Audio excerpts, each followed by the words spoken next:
હર હર મહાદેવ।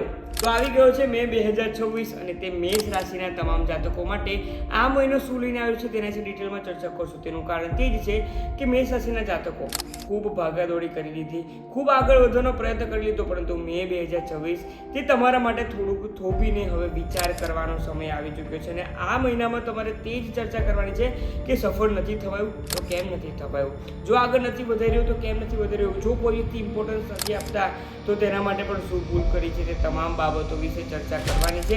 અને સાથે સાથે તમારે તે પણ કરવાનું હતું કે અત્યાર સુધી તમે જે કંઈ પણ કર્યું છે તે બધું યોગ્ય કર્યું છે કે નથી કર્યું તેના વિશે તમારે આ મે 2026 તમારા માટે જો એક ગ્લિમ્સ આપું તો આ તમામ બાબતો વિશે તમારા માટે થોડુંક ડિટેલ લઈને આવી રહ્યો છે। તો ચલો ચર્ચા કરીએ। તો જે પ્રમાણે તમારી સ્ક્રીન ઉપર હાલમાં જે પ્રમાણે તમારી ચંદ્ર કુંડળી દેખાઈ રહી છે તે પ્રમાણે મેષ રાશિના તમામ જાતકો તમારી રાશિના ફર્સ્ટ હાઉસમાં જ સૂર્ય અને બુધ વિરાજમાન છે કે જે રાશિ પરિવર્તન કરીને 15 મેના રોજ તમારી જન્મપત્રિકાના સેકન્ડ હાઉસમાં ગોચર કરી રહ્યા છે। ત્યારબાદ જોઈએ તો સેકન્ડ હાઉસમાં શુક્ર દેવતા, થર્ડ હાઉસમાં ગુરુ દેવતા, કેતુ દેવતા જન્મપત્રિકાના પંચમ સ્થાનમાં, ત્યારબાદ શનિ અને મંગળ જન્મપત્રિકાના 12મા સ્થાનમાં અને રાહુ દેવતા જન્મપત્રિકાના 11મા સ્થાનમાં વિરાજમાન છે।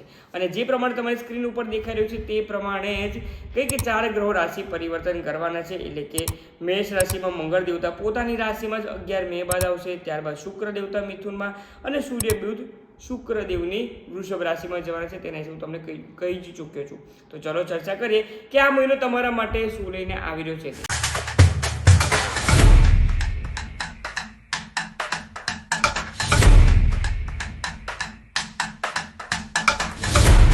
તો સર્વપ્રથમ ચર્ચા કરીએ મેષ રાશિના તમામ જાતકો તમારા સ્વાસ્થ્ય બાબતે। તમે જોશો તો સ્વાસ્થ્યના સ્થાનના માલિક એટલે કે મંગળ દેવતા વિરાજમાન છે જન્મપત્રિકાના 12મા સ્થાનમાં, કે જે પૂરા એપ્રિલ મહિના દરમિયાન 12મા સ્થાનમાં જ રહ્યા હતા। અને સાથે સાથે જો આપણે દ્રષ્ટિ કરીએ તો 12મા સ્થાનમાં તેમના સાથે કોણ એક્ટિવ છે, તેમના સાથે થઈ રહ્યા છે શનિ દેવતા, અને શનિ અને મંગળનો આ જે યોગ થવા જઈ રહ્યો છે તેના કારણે મેષ રાશિના તમામ જાતકો તમારી જન્મપત્રિકાના આધારે 11 મે 2026 સુધી તમારા સ્વાસ્થ્ય બાબતે તમારે ખાસ કાળજી રાખવી લેવી ખૂબ જરૂરી છે। સાથે જ આ મહિનામાં થોડીક હેડેકની તકલીફ પણ તમને ખૂબ વધારે થઈ શકે છે, અને તેના સાથે સાથે જ ફક્ત અને ફક્ત હેડેક નહીં, અનિદ્રાનો શિકાર પણ તમે ન બની જાઓ તેની પણ કાળજી રાખવાની છે। અને તમારી ઇમ્યુનિટી થોડીક વીક થઈ રહી છે તે પણ તમને જણાવી રહ્યું છે, પરંતુ આ તમામ તકલીફ ક્યાં સુધી રહેશે?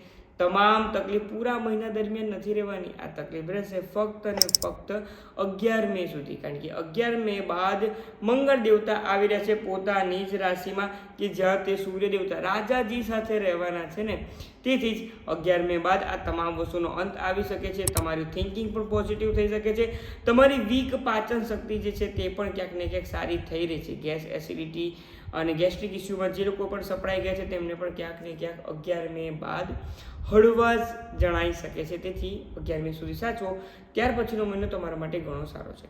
આગળ વાત કરીએ તો તમારા ફાઇનાન્સ બાબતે। હવે તમે જુઓ કે ફાઇનાન્સ સ્થાનના માલિક શુક્ર દેવતા વિરાજમાન છે જન્મપત્રિકાના સેકન્ડ હાઉસમાં પોતાની જ વૃષભ રાશિમાં 14 મે 2026 સુધી, અને 14 મે બાદ તે મિથુન રાશિમાં આવી રહ્યા છે। તેથી આ મહિનામાં જો તમને કહું ને તો 14 મે સુધી તમારો ફાઇનાન્સમાં કોઈ તકલીફ નથી દેખાઈ રહી, પરંતુ 14 મે બાદ કોઈ પણ મોટું ડિસિઝન લેવા જઈ રહ્યા છો, 14 મે બાદ કોઈ પણ ફાઇનાન્શિયલ પ્લાનિંગ કરવાની છે, કોઈ પણ ડીલ સાઇન કરવાની છે, તો એક વાર નહીં 10 વાર વાંચીને કરવું પડશે, નહીંતર તમારા સાથે ફાઇનાન્સિયલ બાબતે છેતરપિંડી ન થઈ જાય તેની ખાસ કાળજી રાખવાની છે। કે એકવાર તમે કોઈ પ્રોપર્ટીમાં ડીલ કરી છે, પ્રોપર્ટીમાં ઇન્વેસ્ટમેન્ટ કર્યું, વાહનમાં ઇન્વેસ્ટમેન્ટ કર્યું, કે કોઈ પણ રીતે ઇન્વેસ્ટમેન્ટ તમે કર્યું છે, શેર્સ પણ કેમ ન લીધા હોય, તમને તે પરચેસ કર્યા બાદ જે પહેલાંની જે ઈચ્છા હતી કે આ પરચેસ કરીશ તો મારા જીવનમાં ખૂબ ચેન્જ આવી જશે, તે તમામ ઈચ્છાઓ હતાશામાં ફેરવાઈ શકે છે, કારણ કે તમારા સાથે કોઈક ને કોઈક રીતે છેતરપિંડી થઈ શકે છે। તેથી જો કોઈ પણ પ્લાનિંગ કરવું હોય તો 14 મે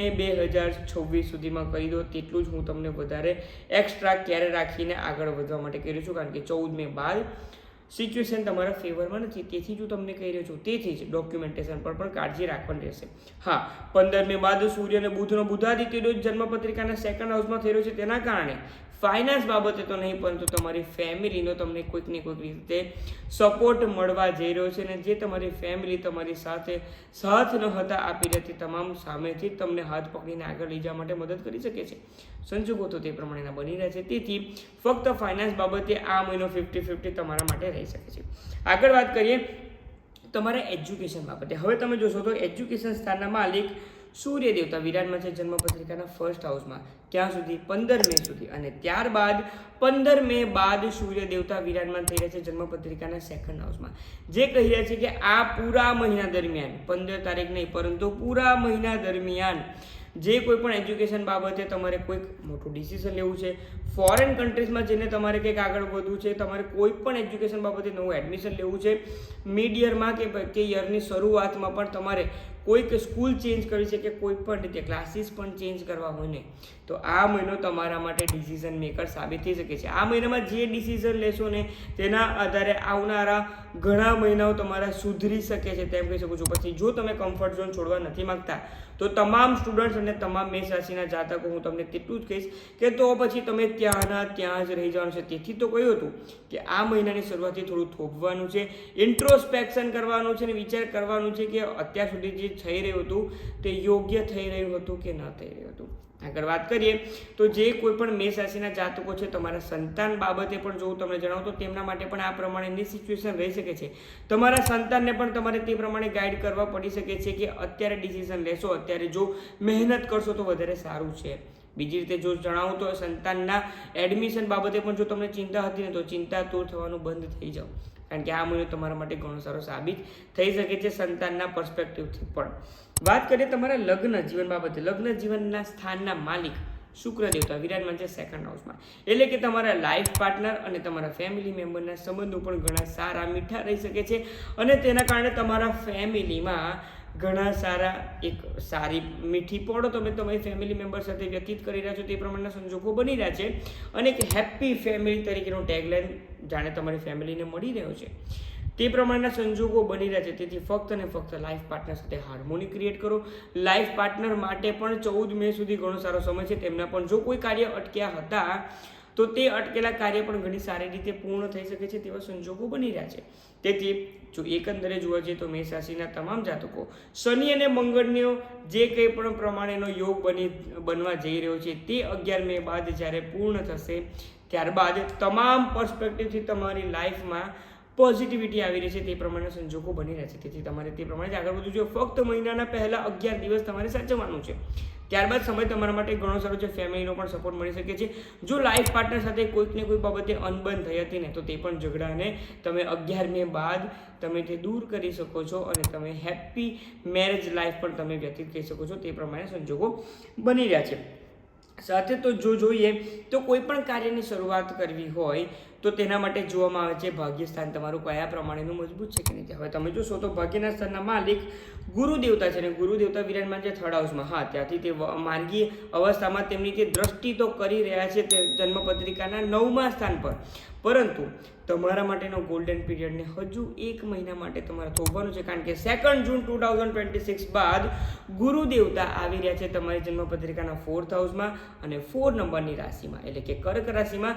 જ્યારે એક્સોલ્ટેડ ઉચ્ચ અવસ્થાના ગુરુ દેવતા થશે ને તે સમય બાદ જે ઓક્ટોબર સુધીનો સમય છે તેમાં ફક્ત અને ફક્ત તમારો ગ્રોથનો ગ્રાફ અપ જઈ રહ્યો છે તે જ તમને જણાઈ શકે છે. તેથી 2 જૂન સુધી તમારે થોડી કાળજી રાખી લેવી જરૂર છે. બીજી રીતે જો કહું તો આ મહિનામાં શનિદેવની પણ દસમ દ્રષ્ટિ જન્મપત્રિકાના 9મ સ્થાન પર આવી રહી છે, અને તેના કારણે ઘણું બધું ડિલે થઈ રહ્યું છે તે પણ તમને જણાઈ શકે છે. પરંતુ 11 મે બાદ જ્યારે મંગળ દેવતા જન્મપત્રિકાના ફર્સ્ટ હાઉસમાં આવશે ને ત્યાં મંગળ દેવતા જે ત્રિકોણ સંબંધ બનાવી રહ્યા છે 1, 5 અને 9મા સ્થાન સાથે, ત્યારબાદ કોઈક ને કોઈક રીતે તમારા ભાગ્યનો પણ તમને સાથ મળી રહ્યો છે. ભલે ડિલે થઈ રહ્યું છે પરંતુ તમને સફળતા રિઝલ્ટ મળવા જઈ રહ્યું છે.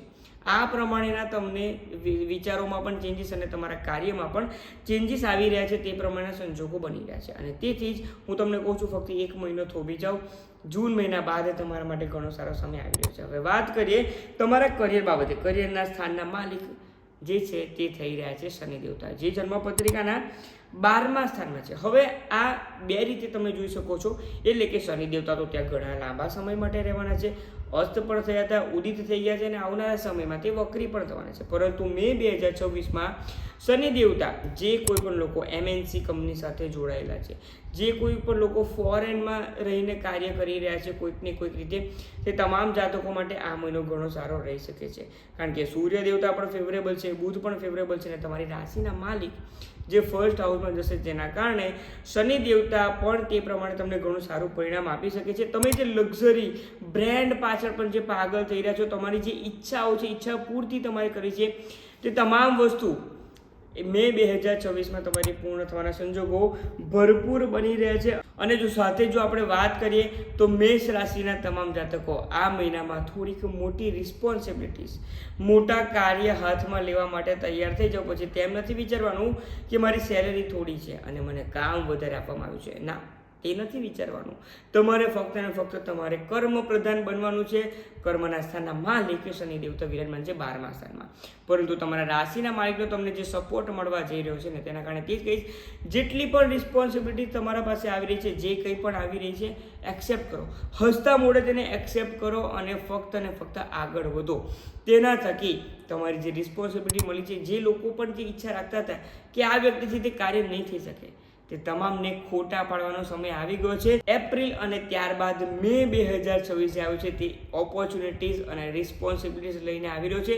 જો આ મહિનામાં જે તમે ઇગ્નોર કરશો, તેનો નકાર કરશો, તમે નેગેટિવિટી જો તમે રાખશો, તો મે મહિના બાદ જૂન, જુલાઈ, ઓગસ્ટ, સપ્ટેમ્બર, ઓક્ટોબર, આ જે 6 મહિના છે, તેમાં જે તમને ઘણું સારું ફળ મળવા જઈ રહ્યું છે ને, તે તમને કદાચ ના પણ મળી શકે. તેથી જ કહું છું, આ મહિનામાં સામેથી કોઈ પણ કન્ફ્યુઝન રાખ્યા વગર જે કામ મળે છે ચૂપચાપ કર્યા કરો અને તેમાં 100% નહીં, તમારું 1000% તમે આપો.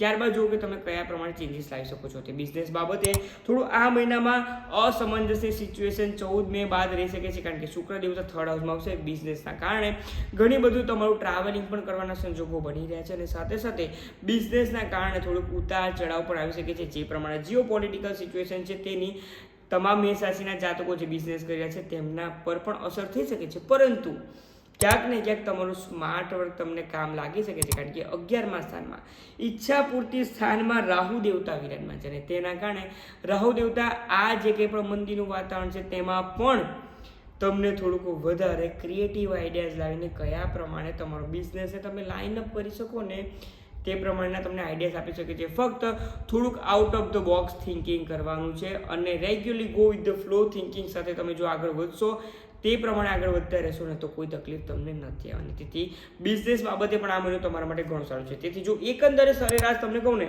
તો તમારી હેલ્થ બાબતે આ મહિનો મિડ બાદ ઘણો સારો છે. ત્યારબાદ ફાઇનાન્સ બાબતે સારો છે, ફેમિલી મેમ્બરનો સપોર્ટ મળી શકે છે, એજ્યુકેશન સંતાન બાબતે ઘણો સારો છે, તમારા લાઈફ પાર્ટનર સાથેના સંબંધ, હા, તમારા ભાગ્યનો પણ સાથ તમને મિડ બાદ મળવા જઈ રહ્યો છે અને તમારા કર્મ સ્થાન પણ ઘણું સારું છે. તો તે પ્રમાણે કહું તો આ મહિનો તમારા માટે 70-75 આઉટ ઓફ 100 માર્ક્સ લઈને તમારા માટે લઈને આવી રહ્યો છે. તેથી તમને કહીશ કે મેષ રાશિના જાતકો આ મહિનામાં આગળ વધો. જે કોઈ પણ સાથે પણ તકલીફ થઈ છે, જે સંબંધોમાં કડવાહટ આવી છે, કે જે કોઈ પણ કાર્યક્રમમાં તમે પાછળ પડી રહ્યા છો, હજુ એક વખત મારે તેમાં કંઈક મહેનત કરવી છે, આ વિચારીને આગળ વધશો તો તમને કોઈ નહીં રોકી શકે. તેથી મેષ રાશિના જાતકો જો હવે ઉપાય બાબતે ચર્ચા કરી, તો ઉપાય બાબતે દરરોજ સવારે અડધો કપ દૂધમાં થોડા ચોખા, મસૂરની દાળ અને ચણાની દાળ, આ 3 વસ્તુ ભેગા કરો અને મંદિરે જઈને મહાદેવ પર અભિષેક કરો. જે કોઈ પણ વિદેશના વ્યુઅર્સ છે, તો તમે તમારા ઘરમાં જે શિવજી છે તેમના શિવલિંગ પર અભિષેક કરશો તો પણ તમારા માટે ઘણું સારું સાબિત થઈ શકે છે. ફક્ત અને ફક્ત આ સાધારણ ઉપાય કરો અને સાથે સાથે શિવલિંગાષ્ટકમ સ્તોત્રનો પાઠ અવશ્ય કરો, જેના કારણે આ મહિનામાં જે કંઈ પણ સુડીના ઘા છે તે તમારા માટે સોયથી જઈ શકે છે અને આ મહિનો તો તમારા માટે શુભ ફળદાયી સાબિત થવાનો છે. તો આગળ વધો, હવે વધારે લેટ નથી કરવાનું. તો જો માહિતી પસંદ આવી હોય તો કમેન્ટમાંથી જણાવવાનું ન ભૂલશો અને ઉપાય કરવાનું પણ ન ભૂલશો અને તમામ તમારા ફ્રેન્ડ્સ અને ફેમિલી ગ્રુપના મેષ રાશિના જાતકોની માહિતી શેર કરવામાં મને મદદ કરો. આપ સૌમાં રહેલા શિવ તત્વને મારા વંદન. ઓમ નમઃ શિવાય.